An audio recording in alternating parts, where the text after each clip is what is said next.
Welcome to Inside the Numbers with the People's Pundit. I'm your host, Rich Barris, the People's Pundit. All right, there's a lot we missed. Didn't miss, but just in between the shows. The debates, the duo with the face-off with the debate, and the Tucker and Trump interview, which obviously wasn't much of a face-off. And then, of course, yesterday, the mugshot. All right. Which, of course, I'll get into, and I'm sure you have lots of questions about it. It is Q&A Freewheeling Friday.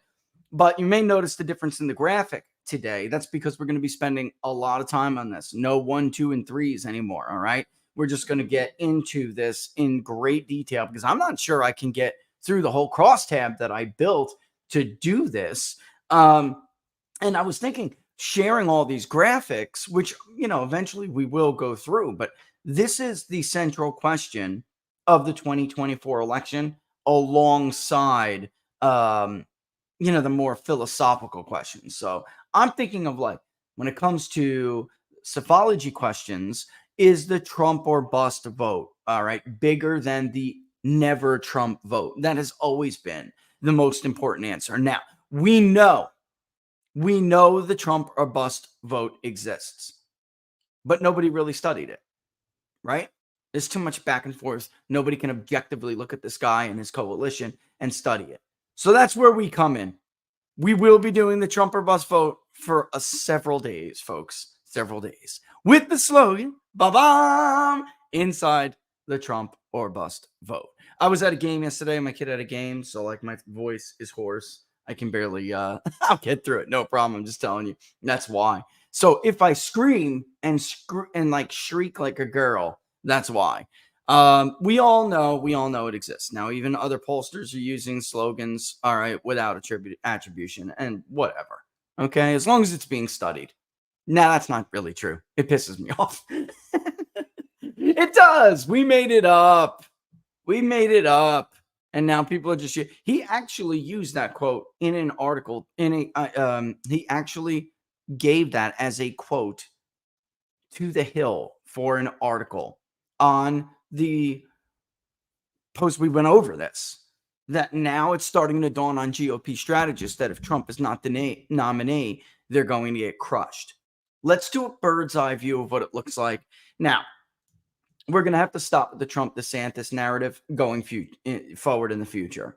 Had we been in the field for another day or so, I strongly suspect that Vivek Ramaswamy would have surpassed Ron DeSantis, and it probably would have been by a few points. Will it hold? I don't know. We'll see. We talked about it on Wednesday. Oh, by the way, Vivek is coming on. We just have to make a day for that. But there is limitations to the appeal we saw with him so far, which we went over on Wednesday. You can go back and look at that episode if you missed it. Will he break through those limitations? He's already doing better with the moderate Republican primary voter than DeSantis. He's doing better with the suburban primary voter than DeSantis. He's now almost as high as DeSantis when it comes to the evangelical vote. By the way, I added a different variable to the crosstab that was released on Wednesday. Locals, you got it early. It's in case you haven't revisited it, go do it again. We separated white evangelicals. And that's, by the way, something we're going to see in this graphic right now. Here's what happens if Donald Trump is not the nominee for the Republican Party. Okay. Donald Trump is in gray. DeSantis is in red. In the future, we're going to have to start doing something for Vivek too, because the bottom line is he is now right.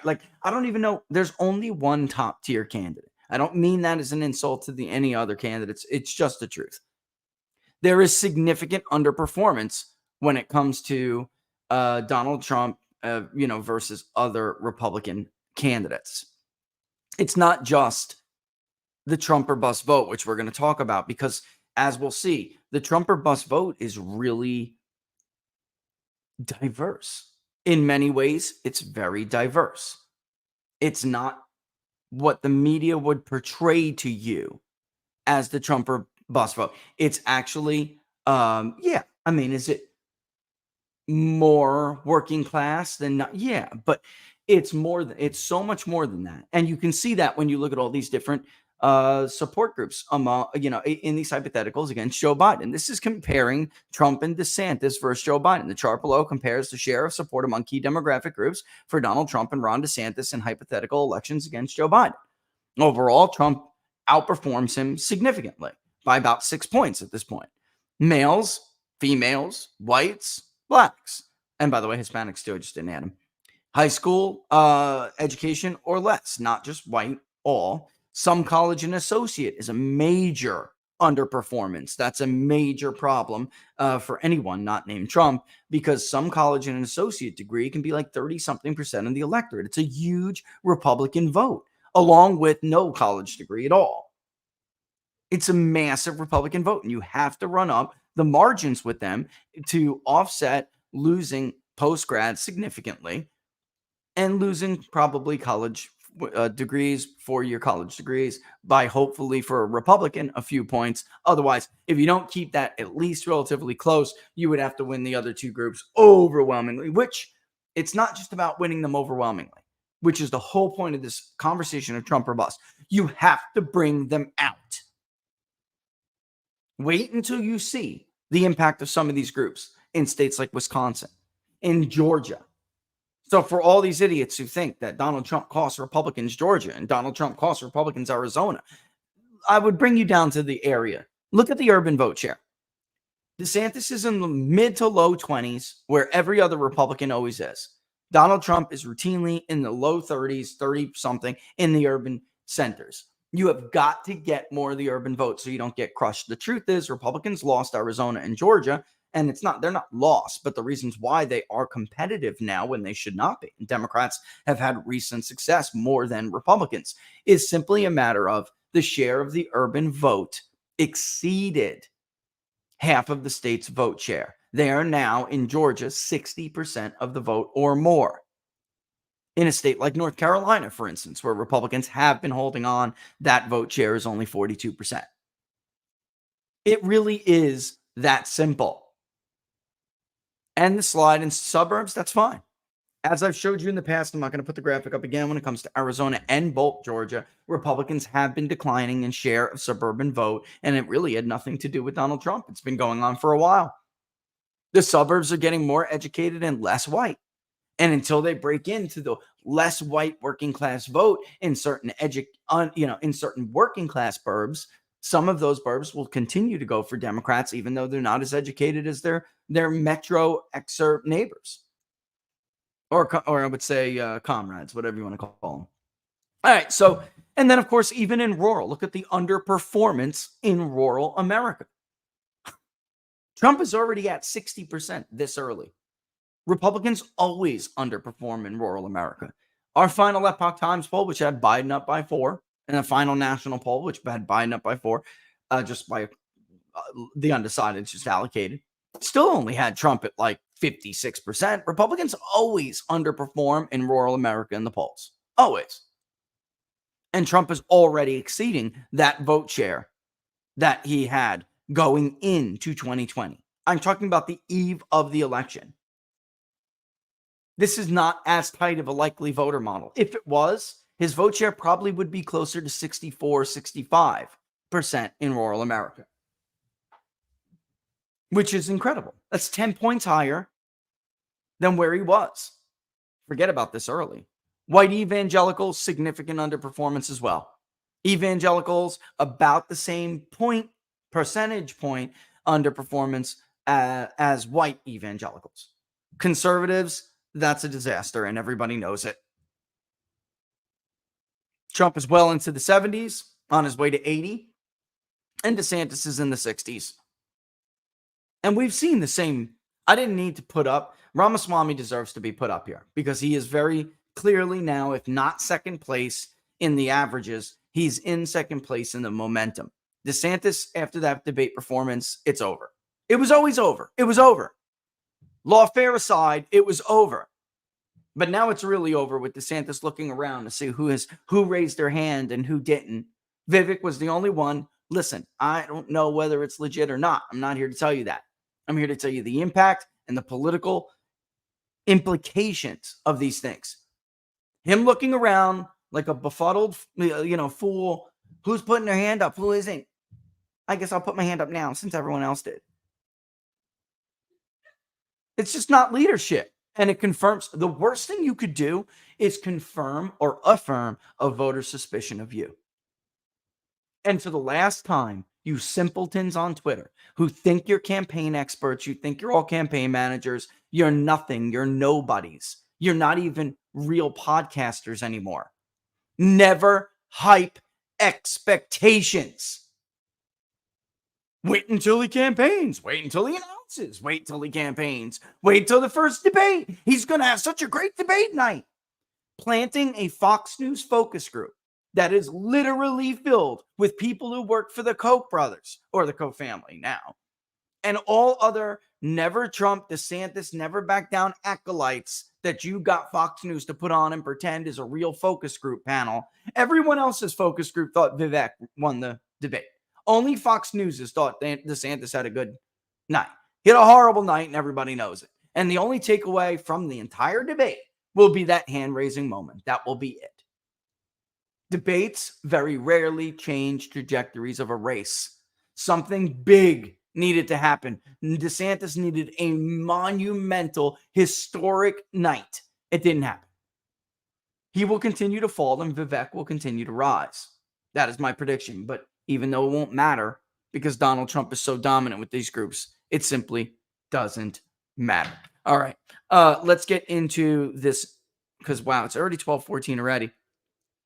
Let's get into, I know they're going to be small. Bear with me, and I'll zoom in. That's the wrong one. So I saw that. I'm glad you guys finding the graphic cool. I'll share that on locals too and everywhere on YouTube with the YouTube members. YouTube members, use the code for locals. Get over there. All right. Here we are. Now we're at the right one. I'm going to wind up selecting every single demographic individually here because I know that it's going to look very small. Okay. So this is what, let me just explain before we pull this up, what you're going to see. On the row, you're going to see the responses for the candidate specific support questions. So the piped, remember what piping is? The piped question about what if your candidate, and it pipes the answer that they chose from the nomination. If your candidate is not the nominee, what would you consider doing? The first one, obviously, is I would still vote for the party's nominee. In this case, we ask Democrats the same. So in this case, the Republican nominee. I would consider voting for a third party candidate, right?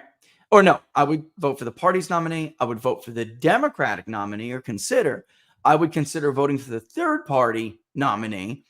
I would write the candidate's name in, or I would not vote at all.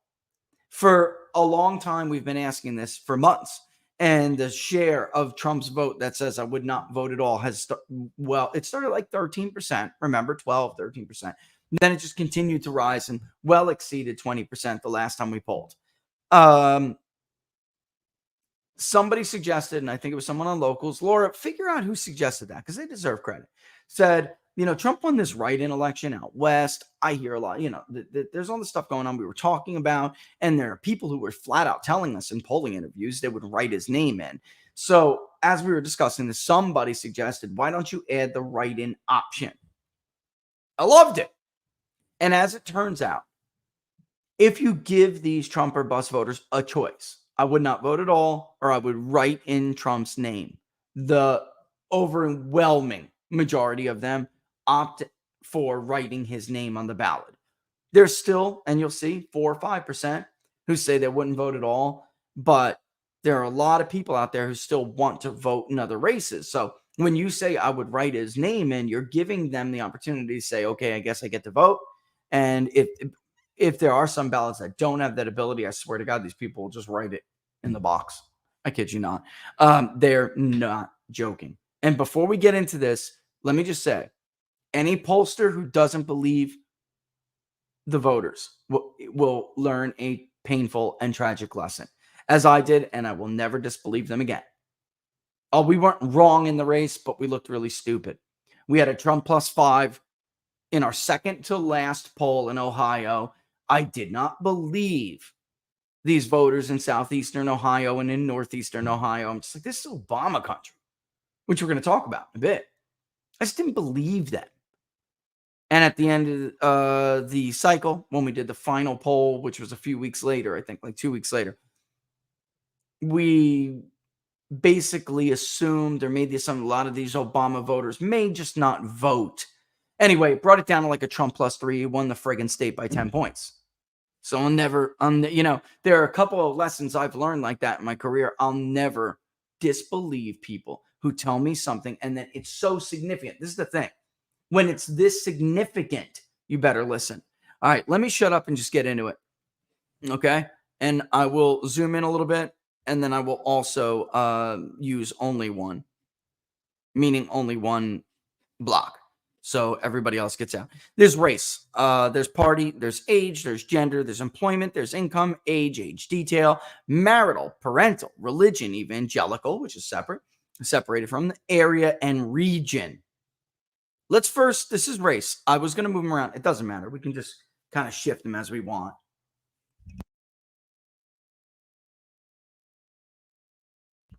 All right. What's interesting is that what you have to do if you want to find the percentage that each one of these represents. Okay. So we're looking at overall about 28.7% of Trump's vote said I would write the guy in. All right. That 208 out of the 724 out of 1,000 Republicans we spoke to, 724 said Trump, or a little over 1,000. It's like 1,200. But out of that number, 208 said they would write him in. Another 4% said they just wouldn't vote at all. But let's just focus on the write-in choice right now. All right. 169 of them, if you want to find the percentage, so you would basically do what is 169% of 208, which is the total number of people who said that they would write in. So 81 basically percent, 81%, let's call it 8 in 10 are white. And you think, oh, it's just super white. It's actually pretty, for a Republican, it's actually pretty diverse. Republicans are, most Republican primaries, folks, are like, in the past used to be like 95% white. It was pathetic. And then when they got to a general election, they thought they could talk about like Democrats and the progressive plantation and somehow that was going to win votes from non-white people. It was ridiculous. Totally ridiculous.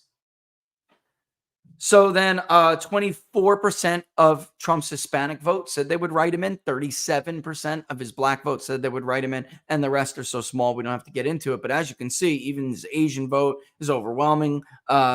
American Indian, Alaskan Natives, only like 10 responses. So, we would have to couple them together and nest them. It's overwhelmingly white for sure, but it's only 80% white. That's more diverse than the Ross Perot coalition, which by the greatest estimates was like 16% non-white. Right? And again, remember, we have sampling errors here. So it is less white than the Ross Perot coalition. By party, which is interesting. There's almost no Democrats who voted for Donald Trump. There are not many who are eligible in the open primary states. There aren't many who want to vote anyway in the Republican nomination. Trump happens to lead with Democrats who want to vote in the Republican nomination, but it's so small. And let me just say something that when we talk about small sample size, that 16 right there, that's weighted. So in truth, it's likely. Somebody said, where's Doug Burgum? Doug Burgum got such a low response that when we waited, he was literally weighted out of existence. All right. So they'll give you a count that is representative of the new weight, but it isn't necessarily how many people how many Democrats there actually were. All right. So Trump, when it comes to Republicans, 29.9% of his Republican share of the primary vote said they would write him in. Another 3% said they would not vote. I would argue, obviously, that's a lot of people, and that's a disaster for any Republican. But it's really the independent and the other that really hit me. Okay. So 20% of Donald Trump's I will write him in is independent. It's not even Republican. A lot of these people, when we looked at their vote history, which I'll give you after it's just been so much going on, market site's still going slow, but I'll give you vote history. I noticed a lot of, I voted for Obama once in 08. And then I didn't vote in 12. And then I voted in 16. There's a lot of them. And I'm thinking of myself, of course, that makes perfect sense. There are also a lot of, don't vote very often. Never in midterms. This is an independent vote that Trump got in a state, by the way. Let's use like Arizona, how close Arizona was while Martha McSally got crushed. All right. This is that vote. They're independent. They may consider themselves moderate. Some of them call themselves conservative. They're not too much older. They're really between the age of like 40 and 64. Now it's getting younger, but this is the way it was in 2020. When it came to Donald Trump versus Joe Biden, Trump led with this group by 30 something points, but Martha McSally was splitting them with Mark Kelly, splitting them. So again, a lot. And by the way, 5% say they would not vote at all of this group, which is bigger. So there are a greater share of independents who say they would not vote at all if Trump is not the nominee than there are Republicans. Okay. The Republican wants to go out and vote. So instead, they're just saying the hell with it. I'll write him in the ballot. Only 61.3% of Trump's vote can be Republican vote can be counted on to back the Republican nominee. I wouldn't show you others, but it doesn't matter. Some of the others are just so small, there's no statistical significance. Others like Mike Pence, what you really see are people who tell a pollster they're going to vote in a Republican primary, but a lot of them may not even vote because they're not really Republicans. Mike Pence is like the Bill Kristol candidate. I don't even know who else, what other person I can equate to Mike Pence's vote. It's just totally ridiculous. It doesn't exist. All right, by education. Yeah, I mean, Laura, it's like they're not real Republicans. They're not Republicans, Laura. And there's just nothing coherent about them. Vivek's people and DeSantis's people, who have the two greatest vote shares after Trump, all of them basically would vote for Donald Trump. Basically all of them. Almost all. There is some never Trump in DeSantis's vote, not in Vivek's. But for the most part, Trump still gets 85, 90%. All right. So by education, this is why Republicans could not pull it off in 2022, along with the shenanigans, I'm sure. Yeah, whatever. But that's not it. If you bring enough people out, you can. It doesn't matter. I don't want to hear about shenanigans because you didn't get enough people to the polls. That's what happened. And Republicans wound up doing very well with the working class vote, especially the white working class vote. But it didn't matter because not enough of them came out to vote. So even though they did better with postgrads, 40% roughly, and did better with 4-year college degrees, barely lost them, it still didn't matter because they made up too much of the electorate. They could not inspire enough high school graduates and some college 2-year degrees to come out and vote. Doesn't matter if you win them by 15 points, if they're only 15%, or 30 points, if they're only 15% of the electorate instead of 25. Some college associate is a huge, huge group. It is the biggest, it's single largest voting block for Donald Trump and Republicans at this point, and it has been for a while. High school as well is a big, voting block for them. But the fact is, they're getting to be less of them than the some college associate, even though there's still more of them than the 4-year and the advanced. But anyway, 32, a third. It's a third. A third of Trump's high school working class vote would not vote. I mean, would write him in, excuse me. Another 6% would not vote. What does that look like? It looks like 2022. Actually worse. It looks like 2018. Yeah, right. Sorry. You're right. In the some college associate, 3 and 10. I'd write his name in. There is no other candidate who comes close to this. This is not some kind of statistical anomaly. This isn't like Republicans lying to us. This is going to happen. I tell you, I hear a lot from people these days because of how dumb Republicans are. And I hear a lot from Republicans who support Trump, and many of them who even don't, but still know that they're not using their resources wisely, saying, you know what? I heard you on the other day on the show, and I know what you mean. I couldn't help but to agree. Part of me really wishes that they get destroyed. Part of me wishes they get their little way, like the little crooked babies they are, and 15 million people write Donald Trump on a ballot.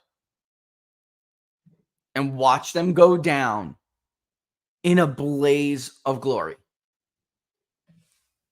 21% of even those Republicans who have a 4-year degree, they're college graduates, say they would write Trump on the ballot. Another 3% said they would not vote. Advanced post-grads, 27%.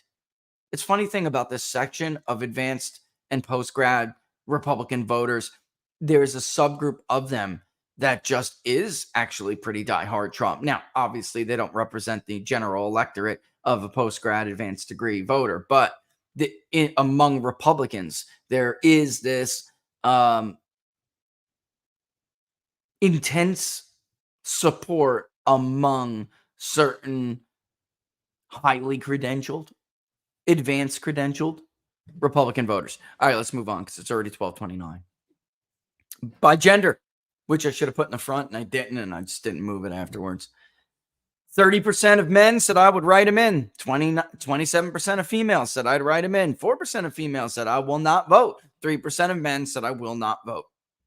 All right. And by the way, you can see here, I mean, this goes back and forth. I'm really concerned about the other two. This is really interesting. Barnes, you're out there. You'd love this. Employed full-time, 26%. I'd write him in. 3%. I won't vote. Employed part-time, 26%. I write him in. 9%. I won't vote.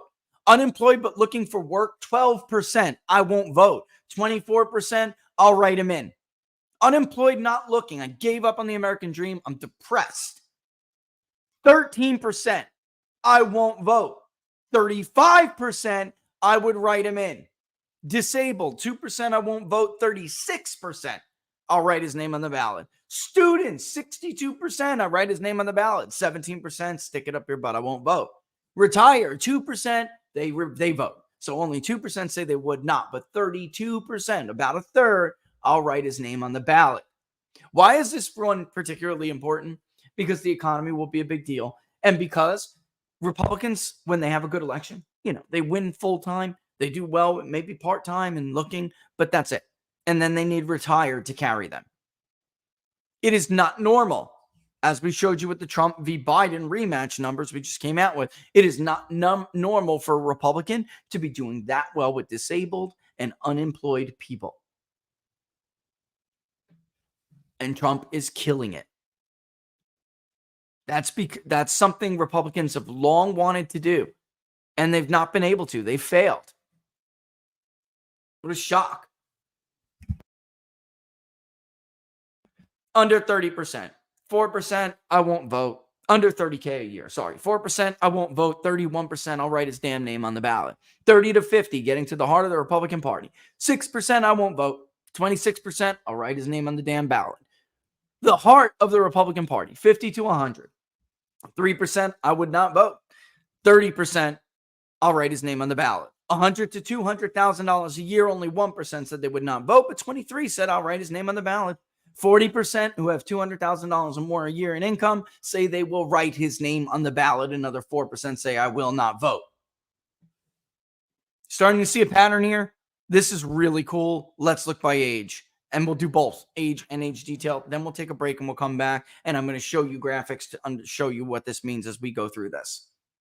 18 to 29, 24%, I'll write his name on the ballot. 9%, I won't vote. That's important considering how much better he's doing with younger voters than other Republicans. 30 to 44, 4%, I won't vote. 28%, I'll write his damn name on the ballot. 30% of the biggest age group in the electorate, 45 to 64, say, I will write his name on the ballot. Another 4% say, I will not vote. Seniors who vote and they don't like to not vote, 2% of them said I would not vote. That's, about average. And even for like Joe Biden, you'll see it's like 2%. I won't vote. And even Robert Kennedy, 2%.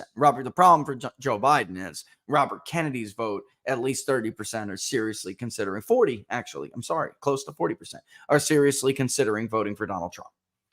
29% of 65 plus say, I will write his damn name in. Look by detail now, and then we'll take a break. It's astonishing. 18 to 24, if you remember how well he was doing with that age group versus DeSantis. 25 to 29, Biden was still winning. But 18 to 24 was very close. And we have seen this in the past, so it's not unbelievable at all, despite the unskew the pollsters. 25% of 18 to 24 say I will write his name on the ballot. 12% say I just won't vote. 25 to 29, 6%. 20 wouldn't vote. 23 write his name on the ballot. You go down the list, you see it. Look at the core though here. 30% of those who are 40 to 49, I'll write his name on the ballot. Another 6 say I won't vote. That's important. Very, very important. When we come back and look at some of the maps, you're going to get it. All right, we will save religion because that one has a map attached to it. I want to explain to people that it's not good enough, like George W. Bush level support with, for instance, evangelicals. That's not good enough in Iowa anymore. It's not good enough in Wisconsin anymore. Not only do you need 70+%, you need to win by 3-1 margin, but you have to get them out in huge numbers. If you don't, then I'm going to show you what happens. All right. That's why I'm going to hold off on that until we get done with the reads here. All right. And where's my water?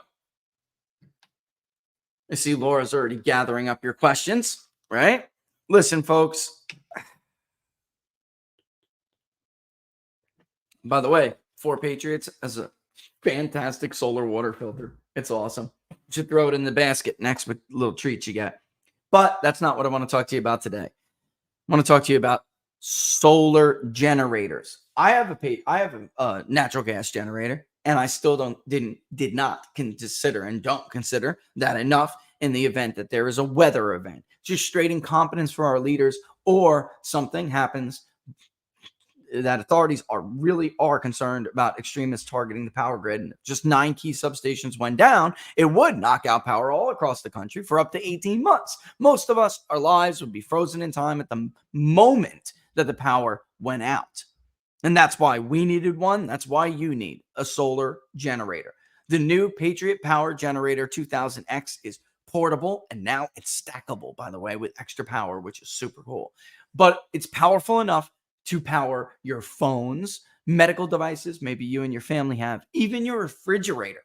And now you can get one for 10% off if you go to 4patriots.com, use the promo code TPP10 at checkout. This code is good for your first purchase only, so make it count. It will be, you can use it for anything, but again, make it count. Get one of the great deals that 4 Patriots have with the Patriot Power Generator today. One more time, 4patriots.com. Use the promo code TPP10 at checkout. And you know what? Somebody had gotten, and as always, we love to hear your feedback, so send it on over. A couple, several, like 12, last I counted, had sent me an email or a support email through locals or something saying, hey, Rich, the Jam and Bean code is saying that it's expired. There was an update to their site that broke the code. It is good now. It's back. It's ready to rock and roll. So you can go ahead and use the promo code TPP40 at Jam and Bean, JAMN Bean.com. Use the TPP40 code at checkout to get on any new subscription. That'll give you 40% off right off the bat, whether it's coffee, popcorn, any of their fantastic, delicious products like this, which I just got. This is the medium full-bodied roast. I use both, as a lot of people do. K-cups are for when I'm in a rush, which is often. But I like when I have time to sit down and grind and brew freshly brewed coffee from people who really know what they're doing. Artists of the craft. It is a art and a trade and a craft all wrapped up in one. It really is. Coffee roasting. I love it. It's super interesting. These guys are fantastic at it. But the medium-bodied K-cup is really impossible, or the medium full-bodied K-cup is impossible to come across. And they put the R&D in, they got it, they nailed it. It's delicious. So if you're like me, late in the day, you may want a medium roast, because I'm a dark roast lover, but I have that in the morning now, especially as I'm getting older. I'm getting mediums. So get the medium. Tell me what you think. But anytime you sign up for a new subscription on Jam and Bean, TPP40, that'll be 40% off the top. And then when you renew, they're still going to knock 10% off every month as you renew. It's a great deal. All right. Yeah, let's get back to the application. Laura, I think you were trying to get my attention. You trying to get my attention? You got something? You got something to say? It's all right. Just butt in. It's cool. No? All right. I'm sure she did. Maybe she can't even hear me in the other room now. All right. So here's age. Let's go to marital status just so you can get a full idea of who these people are.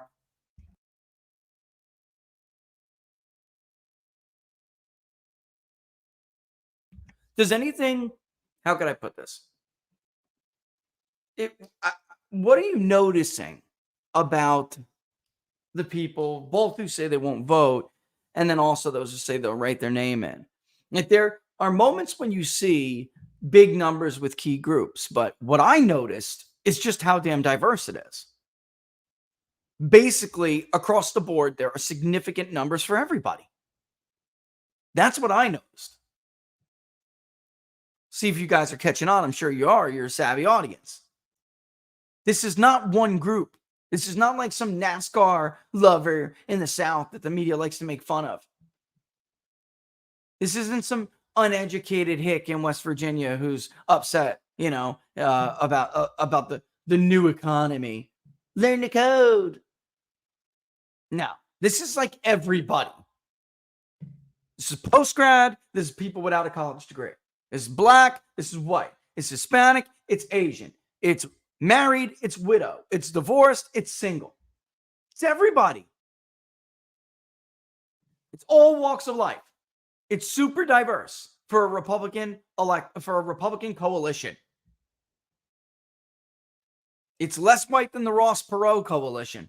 It's younger than any Republican coalition.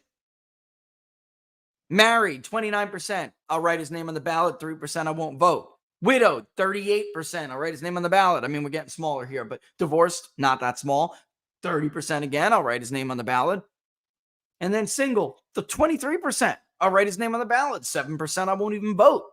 Republicans can't afford to lose a single vote out of that group. They bomb with that group. And that's another interesting thing, is how well he's doing with groups, marital statuses that Republicans are not good at winning. The divorced, the separated, and the single. They suck with these groups. And he's performing significantly better. Why is that? Because he's getting a certain voter that only votes for him. This is real, and it's everywhere. Yes, I have children. They're all over 18. 31%, I'll write them on the ballot. 3%, I won't vote. I have kids, one or more. They're school age and they're under 18. 28%, I'll write them in the ballot. 4%, I won't vote.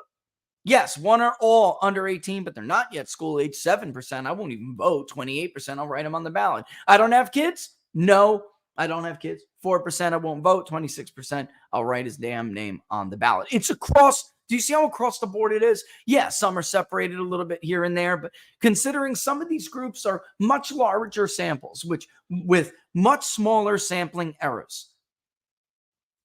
And then you have these smaller groups that have super high sampling errors because they're subgroups that are very small sample sizes. And yet they're all so similar. If you don't find or realize how significant that is, and you're some GOP consultant out there, you're freaking brain dead. You should retire. You suck. Although, why would they? Because they just made $35 million to run a once promising career into the ground. To make Ron DeSantis, someone like Ron DeSantis just destroy his political future. And Ron, they made more money than you got from the Murdochs. Yet they're going to make tens of millions of dollars to do this.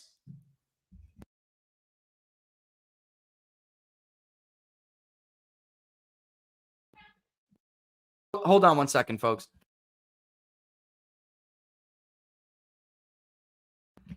All right, Protestant, other Christian, 27%, write him in. 4% would not vote at all. Sorry, there was a lot of loud talking outside the doorway. 29% Catholic, I'll write him in. 2%, I won't vote. We're talking about Jewish and others now. We're getting very low, but no religion, or very small sample sizes. But no religion, 28%, write him on the ballot. Another group Republicans absolutely suck with. No religion, excuse me. Another religion is almost 40% who say they write him on the ballot. Another group also, another religion and no religion Republicans struggle with. They do well with Protestants. Catholic is a swing vote. Jewish, they get crushed. Muslim, they get crushed. No religion, they get crushed. Another religion can be close at sometimes, but only, again, consistently. Only Trump has been doing very well with this group, and even this group, the no religion. That's actually uh, very, very, very well. We're going to lead right up to it right now. Let's look at evangelical. If you remember from that graphic, Trump is at basically very close to his 2016 and 2020 levels with white evangelicals. Okay. This is all evangelicals, but with white evangelicals, that's where he is. DeSantis is in the George W. Bush territory. It's just not good enough. And if he was going to get 58, 60%, he would need to drive evangelical turnout so high that it wouldn't matter. Could he do it? It's not possible. There aren't enough of them. And the one who drives the most evangelicals out anyway has been Donald Trump. You won't do it with numbers like this. 28% of Trump's evangelical votes said they would write his name in the ballot. 3% of Trump's evangelical votes said they would not vote at all. Other Protestants and Christians who are not evangelical, 24% would write his name in the ballot, 4% would not vote at all. Those who refuse to give us their opinion, 14%, I won't vote at all, 30%, I would write his name on the ballot. Why is that important? It is real important. Here's why it's important. Let me get graphic number 1. Here's why it's important.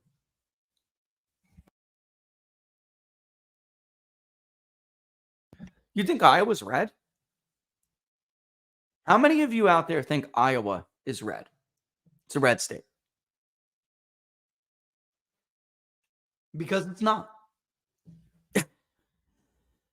Iowa is a Trump state. Iowa votes to the left of Ohio in the modern era outside of Donald Trump being on the ballot. Iowa voted for Barack Obama over John McCain by about 12 points. It voted for Barack Obama over Mitt Romney by about 6 points.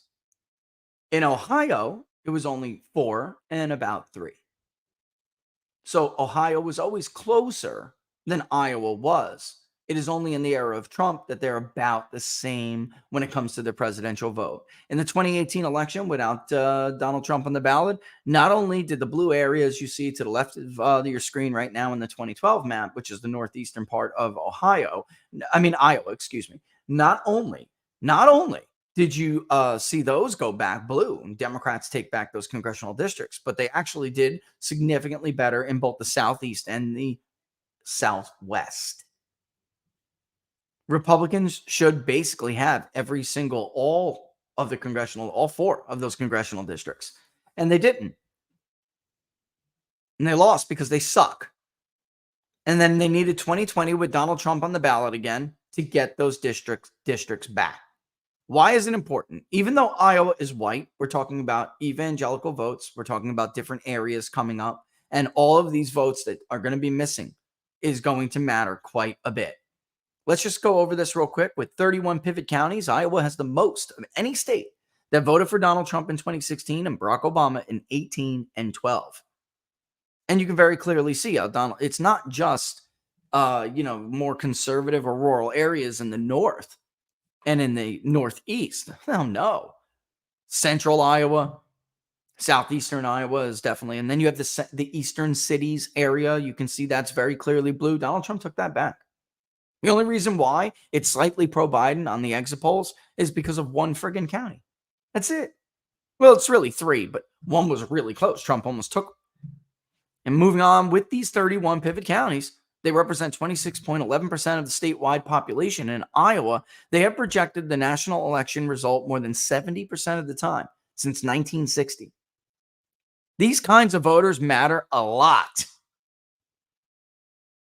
It was the final Des Moines Register poll in 2016 that showed Trump up over Hillary Clinton by 7 points that threw everybody in a last-minute panic. It indicated that Donald Trump had a Midwest strength that no other Republican had seen in 3-4 decades. And these very same voters when we're talking about evangelicals right now, going back to the other thing before we go off off screen here. Donald Trump not only won evangelicals in Iowa by a enormous historic margin, more than George W. Bush, who used to boast it as how he won in 04, how he won re-election, 0.7 of a percentage point. That's what reelected George W. Bush. And it was all because 0.7 of a percentage point in Iowa because of evangelical turnout. He only won 58%. That's exactly where DeSantis is right now. Trump is in the 70s, and he can drive those shares anywhere between 1/4 to 1/3 of the vote statewide. Ditto to a state like Wisconsin. As you could clearly see, the western part of the state is Trump country when Trump is on the ballot. When Trump is not on the ballot, it is Democrat country. It's not only that people are changing their minds, because as you can see in the case of Johnson, he did well with mind changers, but that's not enough. It's people staying home. Johnson got real lucky. Too many of them stayed home. He barely eked out a win because of some of those mind changers, those overlaps. The Obama, Trump, Walker voter, he was able to hold on to them. He did well with them. But with Trump on the ballot, he would have ran away with it. 3 points. Probably 3-4 points. Easy. But they didn't bring out enough of those votes. And by the way, look at the northwestern part of the state. When we're looking at so many of these people, these different groups, we just went over a bunch of them. That independent voter, that especially male, that we were talking about before in the case of Arizona, Ashland, Bayfield, and Douglas are also great examples. That's the 3 counties in the Northwest, the birthplace of progressive labor, by the way. Lumberjack country. They are a big factor in those 3 counties. If you get slaughtered, like Mitt Romney got slaughtered in those 3 counties, not only is it going to pretend that other surrounding counties could go wrong for you. And they could. We saw them go wrong for Kelly. We saw them go wrong for others. Not named Donald Trump and Johnson. But it's also going to widen the margin out significantly. So even if you do better in Waukesha and you do better in Racine, and by the way, look at Mitt Romney in Kenosha and Racine. What a friggin' loser. What a loser. For all the talk about Trump's performance in suburbs of Kenosha, in the suburbs of Racine, the Wow counties, Waukesha, right? What a freaking loser. At least Trump, when he lost in 2020, kept them. Because he barely lost, and let's be honest, did he? Because in these 2 elections, 200,000 people did not declare indefinitely confined status. Anyway, when you run the share of the statewide vote in Wisconsin and Iowa to, anywhere between, near 1/3 of the damn electorate, and you win 75% of them, that's how you can win those states. As long as you don't lose too many others. But when you don't, and they don't even come out, or you're in the 50s with them, and they're not 25 to 33%, they're more like 20, and it's a disaster. You're going to lose. 6 points at least. Ceiling 12, 13. That's how bad it could go for you. Let's look by area, because this is a little bit mind-blowing. Urban Trump voters, 4% said they would not vote. They are more non-white. As is the 24% who say they would write his name on the ballot. Trump suburban vote, only about the same, 62% can be counted on to vote for the Republican nominee. 4% of his suburban votes say they would not vote. 28%, if they have the chance, will write his name on the ballot. Now look at rural America. 54%, that's it. I'll vote for the party's nominee. They're not going to go run and vote for the Democratic nominee, although urban Republicans may, or urban Trumpers may. Some of them will consider voting third party. 3 won't vote. 3% won't vote at all. 34%, over a third, and that's not a small sample size, folks. Over a third say that they would vote. I mean, they would vote for Donald Trump anyway. They would just write his name on the ballot. Look familiar? To the left, you have David Perdue versus Jon Ossoff. In the middle, you have Trump, even versus Biden when he lost. To the right, you have Walker versus Warnock. Again, the darker the counties are, the greater the vote margin was for the particular candidate. The lighter they are, the closer the margin was. Look at how much darker in southern and central Georgia, and even in the more moderate, so-called moderate, traditional Republican, northern Georgia counties. That's the more traditional. Think the sweater vest wearing Republican. Even there, it's redder. Even there, the margins are higher. But look in the Atlanta metro area. If you doubt those urban Trump voters, look in the Atlanta metro area. Donald Trump got 26% of the vote in Fulton County. What did David Perdue get? Right. Depending on which one, whether it's the initial election or the runoff, it is at least an 8-point underperformance. And you can very clearly see that. It's not just Fulton County, which is lighter blue. It's not just Fulton County. It's the surrounding areas. Look at Gwinnett. Look at DeKalb. Look at Cobb. He did better there than Perdue did. He did better there than Walker did. Yet he still ran up higher vote totals in the surrounding counties. Look, when we even had Walker up by a lousy 2 points, but CD Media poll, when we had Walker up by 2 points, Donald Trump was up by 11. Go back and look at the Emerson poll. You will see the same thing. Go look at the Insider Advantage poll that had Warnock up by 2. They had Trump up by 10. I'm talking about polls before leading up to 2022.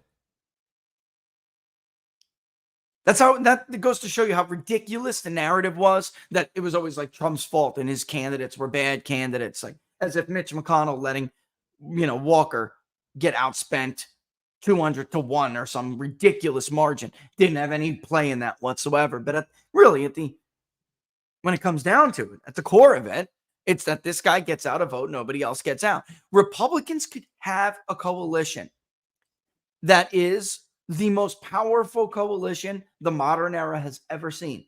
And that was the minute that Donald Trump started to bring in people back in 2015, 40,000 at a rally in Massachusetts.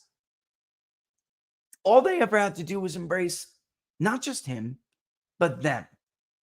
Embrace them. You wanted them. You said you wanted them in the 2012 autopsy. Now you have them. You had. And you're too damn corrupt.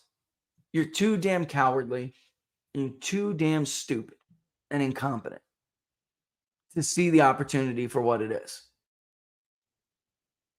I've been telling Barnes this since Election Day 2016, or the day after. We have a long talked about it. Trump gave more to the Republican coalition than he ever got. I think Rob Portman would have won by that margin. You think Pat Toomey would have even survived re-election without Donald Trump bringing those people to the polls in Pennsylvania? You think Ron Johnson would have survived? No, none of them would have. Mark Kirk didn't. Kelly Ayotte only got close to surviving because Donald Trump got close to winning that state. And by the way, all of the polls suggested the absolute opposite. That Kelly Ayotte was running, depending on the poll, anywhere between 4 and, like, no joke, go back and look, 4 and 10 points stronger than Donald Trump. That's not what happened. Trump outperformed her. And he had coattails. And he almost drug her. But he didn't get there himself. So she fell a few thousand votes more shy. All they ever had to do was embrace it. Do you remember Paul Ryan after 2016? Oh, we heard a voice that I guess none of us heard, but now we hear you. It's a shame that was an act. It's a shame that was a total gaslighting act, because that's what really needed to be done. Then the policy to follow, then the responsiveness to follow. Now, in the dark days that we are very clearly in as a country, the fight is to follow. The defense is to follow. Instead, not only do you not have any of that, you have sore losers who spent $500 million to get their asses kicked, praying that the man is put in jail, mocking these voters we're talking about right now, mocking them. Last night, passing around an image of a guy we all know is not a real Republican. I came here to the Georgia courthouse because I wanted to see him go to jail for trying to cancel out my vote. That is a pot-smoking idiot from the 60s. Stop pretending like he's some kind of conservative Republican who used to vote every minute of every day, every election, a stalwart Republican supporter, until Donald Trump tried to take his vote. Get out of here. How many more of these scams do you think people are going to deal with? Wearing the cult shirt. These people aren't a cult. They're not a Trump cult. They agree that Democrats are destroying the country. They just don't agree that Republicans are the saviors. Can you blame them? What have Republicans done to not only change their minds, but even give them one iota or indication that their suspect is not, or their suspicion is not correct? Have they defunded Jack Smith yet? Has the Attorney General in Georgia gone after Fani Willis for abusing the law yet? Come on. They haven't done jack. Not for them, not for Trump, not for anybody. And they're never going to support them. Never. So they will do this. And if you think they're joking, then I don't know what to tell you. I'll see you on the Wednesday after Election Day. I'll be there with bells on. Laughing. Honestly, laughing. Because, not that I'm happy to see the result of it all, but Jefferson's right, folks. The government you elect is the government you deserve. Who else are we supposed to blame? Democrats are just being Democrats. Can you blame them for their nature? They have always been tyrants trying to destroy the country. And Republicans largely have always been the cowards, save for a few brief periods. It is the role of those who believe in self-governance and representation, voter sovereignty, small r republicanism, liberty. It is the role of the opposition to defend those things against those who just don't believe in that. You have to always expect that there will be some force. We talked about this the other day. Some force of tyranny. There needs to always be a countervailing force for liberty. And there's this forever tug of war going on. That's the way human nature is. Even in a well-designed, beautiful system such as ours, even though we touched it and destroyed it, and that's why we're having these problems, a big reason we're having these problems. We amended it and destroyed the original design of how representation works. So, because we wanted to feel like we were more important, when in fact, they did that for a reason. But in any event, even in such a beautiful system such as this, there are always going to be the kings who are trying to return. And it's our fault that we had to watch what we had to watch, not just yesterday, but the day before. I don't like Jenna Ellis, but it's a disgrace to see her mugshot. All she did was her job. Rudy Giuliani's mugshot. This guy was once hailed as America's mayor, a hero. Everybody loved him. Everything can change. That shows you how much of a threat they have always found Donald Trump. because all of these things can change on a dime if it has to do with Donald Trump. And if you were somebody the system hated and loathed and despised before, all you have to do to have yourself cleansed of your prior sin is oppose Donald Trump. It doesn't matter what your sins were. You could start an unjust war, kill and maim millions of innocent people. They could have been calling for your trial and execution at The Hague. And that's okay, as long as you now oppose Donald Trump.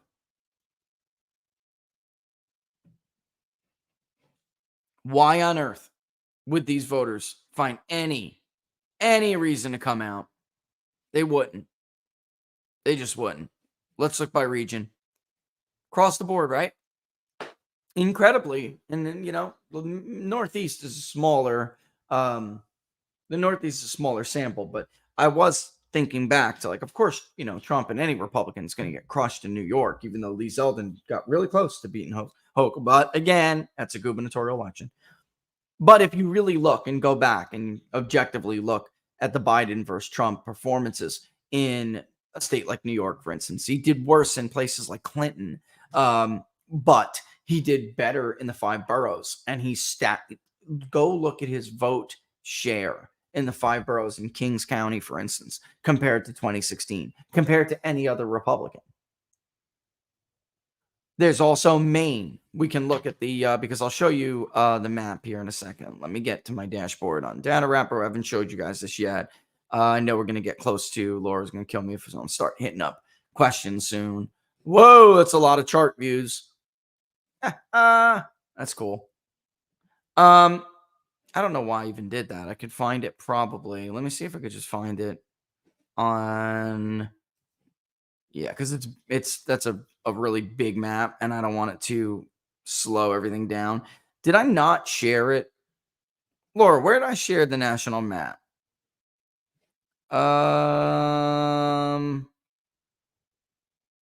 Where did I share this national map? Does anybody know? If you guys know, let me know. Give me a heads up here. I'm pretty sure. Yep, there's one. Okay. So cool. I want to keep this handy because I want to show you what I'm talking about in a second. But Maine, for instance, Maine is a great example of a state. 2nd congressional district, Trump wins, and he wins it overwhelmingly. No other Republican can. They can't even win it in a damn congressional election. Trump soars, 8-point wins. Above typically, not typically. He's gotten a majority, so wouldn't even have kicked in ranked choice voting. So I don't want to hear that as an excuse for the congressional candidates. They can't do it. They just can't do it. In the South, 28%.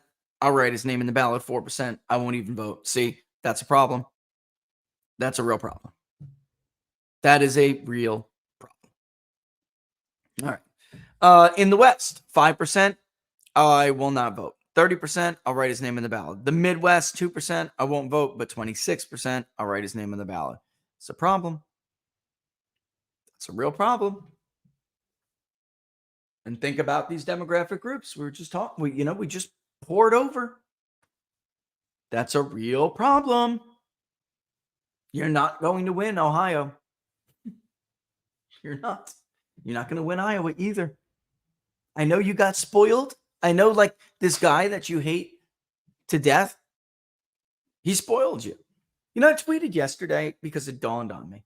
I don't know why it took me so long to figure this out. I just realized why so many people can't objectively analyze this guy and his impact on politics and whatever, so much other stuff. They're jealous. There's a lot of, I was just scrolling through the feed. After Trump, by the way, in case people don't know this, Donald Trump tweeted for the first time in years yesterday. And he tweeted his mugshot. Guy's friggin' gangsta. He's gangsta.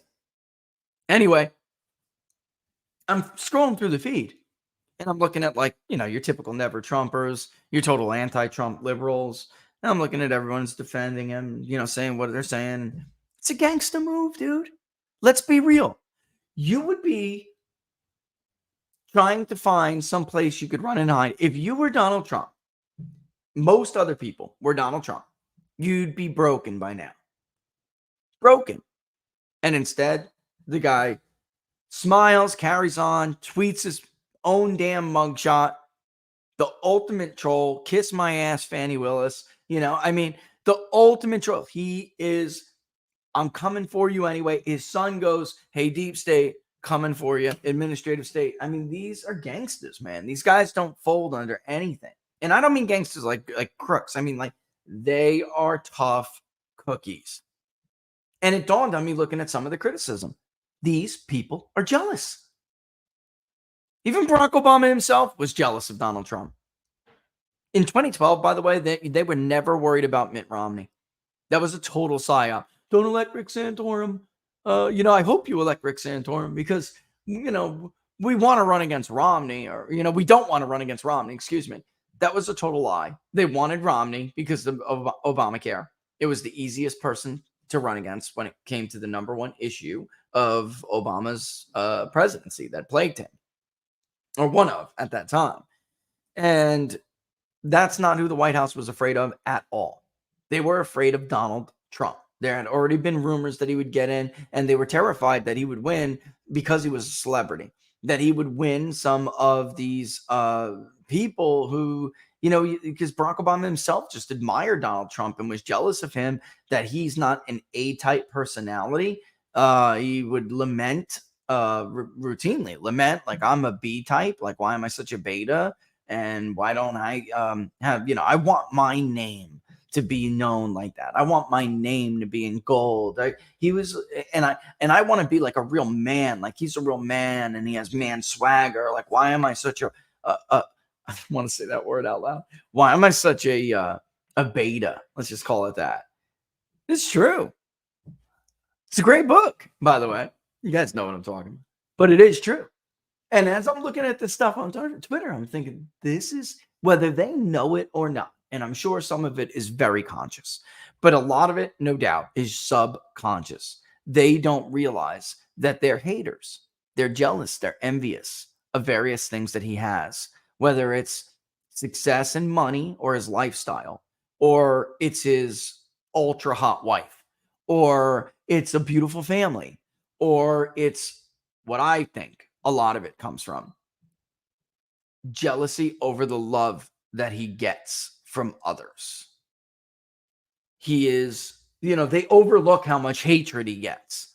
And they just make these comments that show that, in fact, they're not thinking they're a cult. Like, they wish they were loved like that.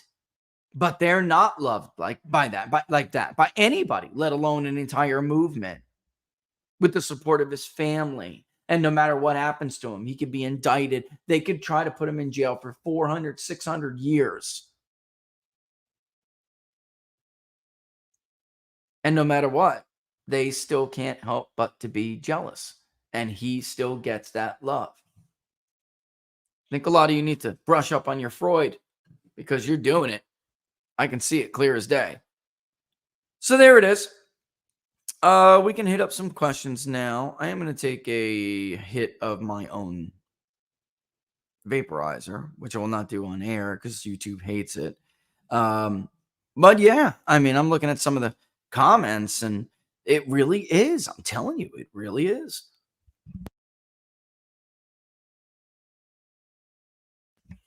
I just read comment about the black support. Quick pull my finger. That's hilarious. But your comment is absolutely 100% spot on. In 2016, and by the way, that's why he's talking about the black vote. In 2016, let's stop presenting the screen real quick and let me put up the national map. From 2016 to 2020, Donald Trump doubled his black vote share. He got double men, like literally double men, and he more than doubled women. He went from 4 to 9, I believe, and with men he went to almost 20%. He got like 8 or something or 9, and then he got like 18 or 19% of black men. And we can very, very clearly see that his black support is stronger among men, but he's got like 20% of the black vote in our poll, almost, just under. And we're not that poll. Like, I know others always overstate the black share for the share of the black vote for Republicans, but we don't. I mean, we were 12% in 2020, I believe. The New York Times was like 4. It was ridiculous. And what I had pointed out back in 2020 was it was regional that mattered. Like if you looked at Pennsylvania, if you looked at Ohio, if you looked at some of these states, Michigan was another one. He had extraordinarily high support among black voters in these states that mattered. Not that every state matters, but I mean, in order to win the electoral college.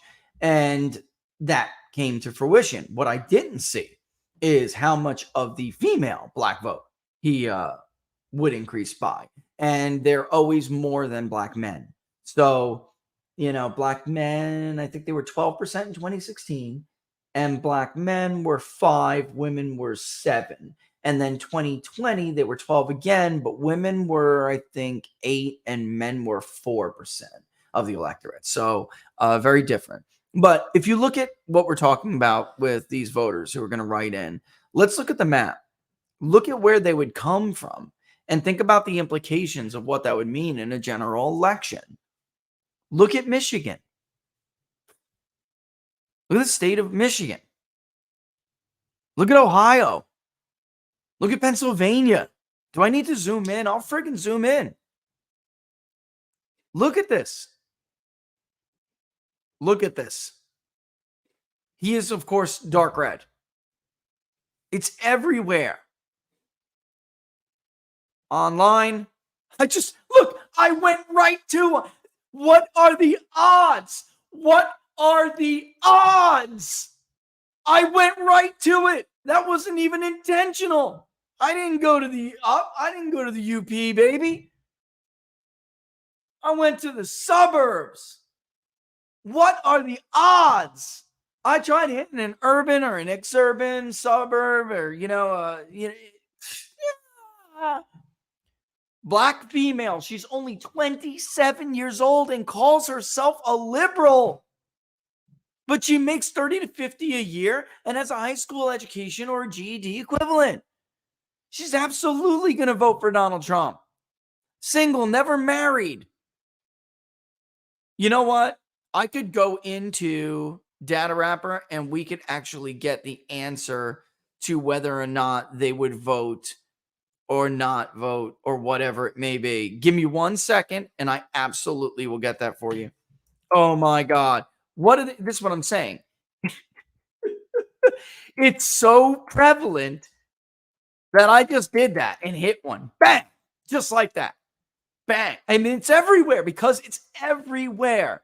And as you're looking at this while I'm doing what I'm doing and you're staring at that map, think about what it would mean if 30% of those red dots decided to write his name or not vote. It is a complete and total catastrophe for the Republican Party. It's over. They will be crushed. Cease to exist as a national party. So, don't do it. If I was given my own free advice right now, okay, I would say I put it under what do we got? Mode, likelihood to vote, voting in the Republican, which one are they voting for? Should I put it at the end or should I put it in the beginning, like under vote, like certainty to vote? I think I'll do it under certainty to vote. Right? That makes more sense. Don't you guys agree? And then it's like, would you write your name in or whatever? Yeah, I think that makes the most sense. Or voting for, maybe after who they're voting for. That's what we'll do. Okay, so after who they're voting for, that's what we'll put. If your candidate does not, what will we call it? Same thing. Loyalty, right? Loyalty. We'll call it loyalty because we got to keep it short, But oh my God, yeah. Could you imagine? Holy moly. If let's see. If this is then thinking about would you just write it in? Here's the Republican. I think that's it. Let me see if I got this. I want to go back and see what she says. I want to know what that particular respondent said. Okay. I want to know if she would. Wow, this is just a big map, so it's taking some time. I want to know if she said she would write in Donald Trump or consider voting for somebody else. It's updating. Give me a second. All right, and I got to zoom in again. It may take me a second to find her. She's in a little cluster. It's a lot of votes there. That's why she's in a cluster. And get over here. That's a 39% black female for Donald Trump. I would write him in. Oh, no, I'm sorry. That's a white conservative. Okay, let's keep looking for her. Where are you? Where are you? Where are you? Where'd you go? Where'd you get so clustered together so quickly? I mean, so closely. Maybe they're further down. Is she further down? Let me zoom in a little bit more. This way I know. All right. 84 certain to vote for Donald Trump would vote for the party's nominee. I'd vote for the party's nominee. See, most of the white Trump supporters, I would vote for the party's nominee. Is that her? I would not vote at all. Well, that's great. But look at, by the way, Nikki Haley. I would consider voting third party. There's a lot of it. I'd have to show you, but a lot of them, there she is. I found her. I would consider voting for a third party. The real difference is that a lot of the Nikki Haley voters and the Pence voters, they're so small. It's like, I don't really think you should plot them, but there is still a difference between them, as you can see on the original crosstab. If you do what we just did for Trump's voters with them, what you would really see is that, and I could probably duplicate that crosstab and do it for somebody like Mike Pence, because he has at least, I think he's the only other candidate who hit 5%. But that's about it. I mean, I think he's at 5. Hold on. We could look at their people, and they just don't look like, I don't want to say real vote. They're real voters, but they're fringe, man. They're fringe. If they ever really did vote in a Republican primary, it's fringe. All right, so let's look at some of these questions, shall we, while we keep this map up. Let me zoom back out so you guys can see better. Perfect example. I mean, we could also go to Philadelphia and see like a place like Philly, what it would be too as well. And by the way, see all Trump support over here? This is like Gore country. This is Bush, Kerry country, Gore country. Starting to vote. This is a person. It's moved into New Jersey, but it's not. It's Philadelphia. I remember this specific one. She's 33. Yep, that's her. I would write in Donald Trump. That's Philadelphia. I would vote for the party's nominee, so they would. All right. They would write in Donald Trump. Okay. I mean, it's again totally everywhere. Let's with like Western Pennsylvania. I would consider voting for a third party. I would vote for a third party. Sorry. I would vote for the party's nominee. I would vote for the party's nominee. I mean, it's still more likely, but I'm saying you have to find like 30% of them. I'd write in Donald Trump. I'd write in Donald Trump. I would vote for the party's nominee. I mean, point being, it's pretty damn. It is. Look at Trump's. God, his lead in North Carolina has got to be huge. I'd like to poll North Carolina. Although I think Florida is probably where we should go now. Oh my God, he's clobbering DeSantis in Florida. Do you see that? I saw 2 polls since we did our poll in Florida. I saw 2 polls that basically confirm what we had. But it looks like a little bit more than marginal rise for Trump. He's risen quite a bit, but it's still ballpark. It's DeSantis has fallen even more.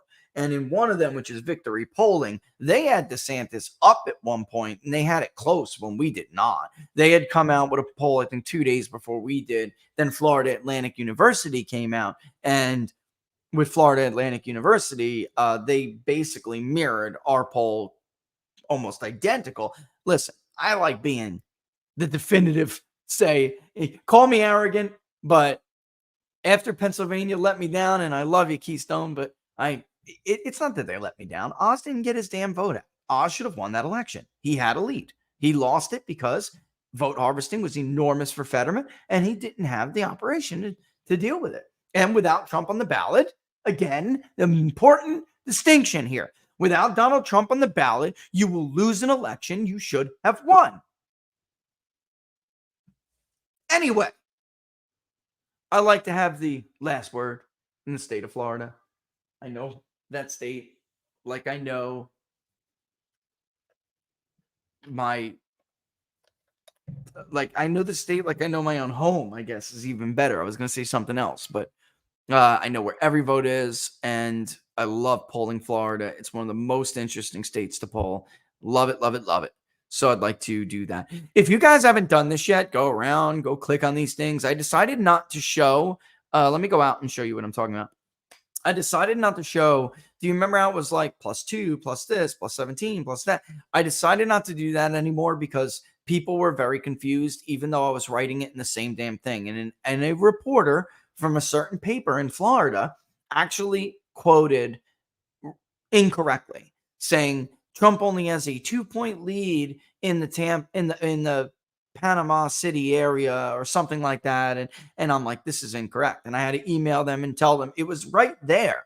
And I know you guys understand this at locals, but it doesn't mean a lead. That's how many interviews we got in that area that's clustered, and we'll cluster a certain miles, whatever it may be, within 10 miles, within 50 miles, whatever. And then it'll group them into that circle. And if it's like red plus 16, it doesn't mean Trump is ahead by 16 points there. It means within that area, we also spoke to 16 people, 16 total. We spoke to 16 total people, and they all said Donald Trump.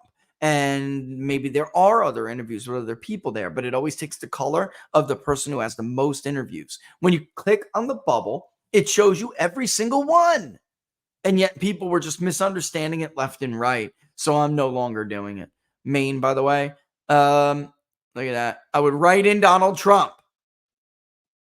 I would vote for the party's nominee. So there you go. That's how you lose the second congressional district. 2 responses. One out of the 2 said they would write in Donald Trump. There you go. That's why you can't win Maine second district. Republicans, you suck. Taking a drink of water. Give me 5 to 10.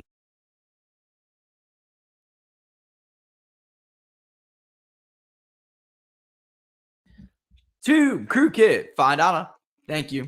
Appreciate that. That mugshot is some of the hardest sugar honey iced tea I've ever seen in my life. And it's so incredibly memeable. I have saved it to my phone. It really is. And I'll show you something. Let me see if I can upload it. I know he won't mind, but I know the person who originally thought of the meme, the free Trump meme with the mugshot. I'll tell you right now, somebody absolutely deserves credit for this. And he just didn't do it.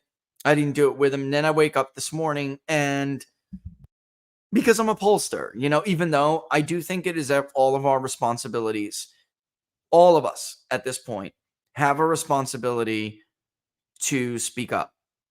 It doesn't matter what you are, who you are, a Democrat, a Republican, a pundit, a pollster, and it just doesn't matter.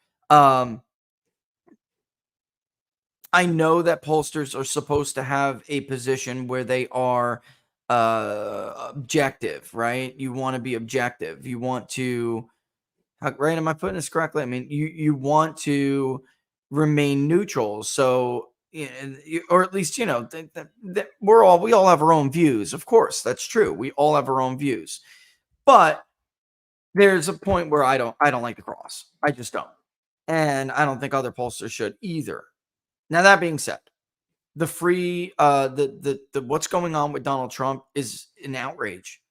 It's an outrage. And I don't think this has anything to do with your party affiliation, anything like that.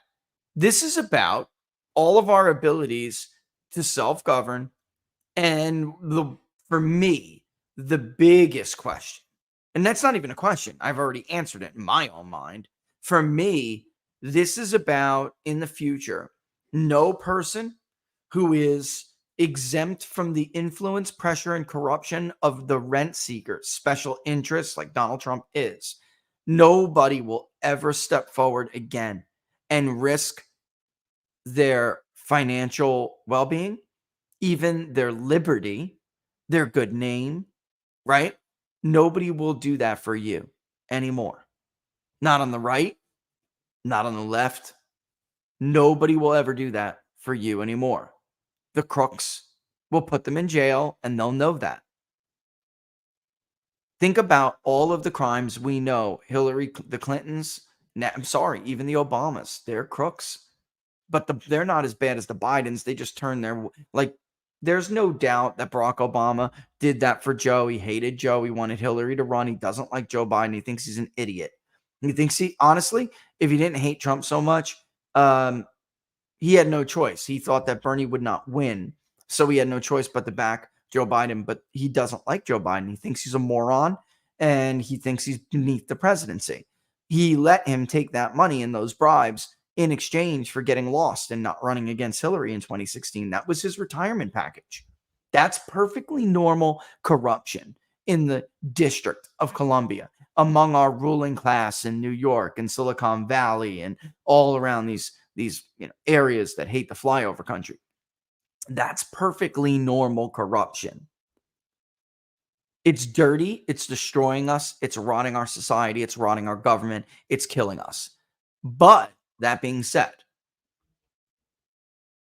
for them, it's okay.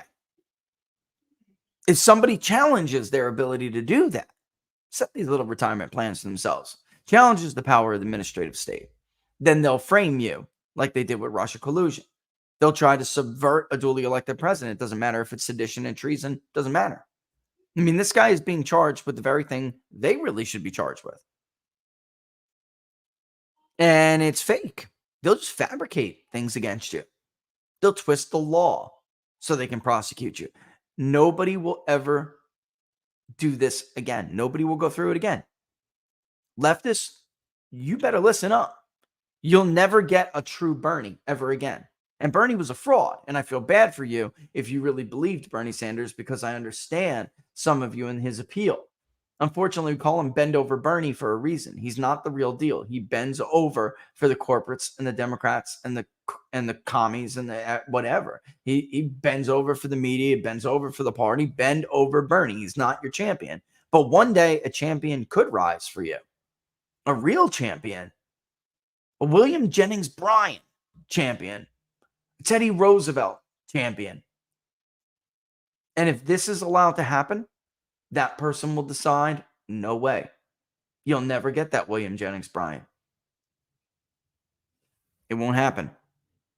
So just remember that. Anyway, this is what I was telling you. My friend. Paul, it's genius. He had this in the pipe for a while.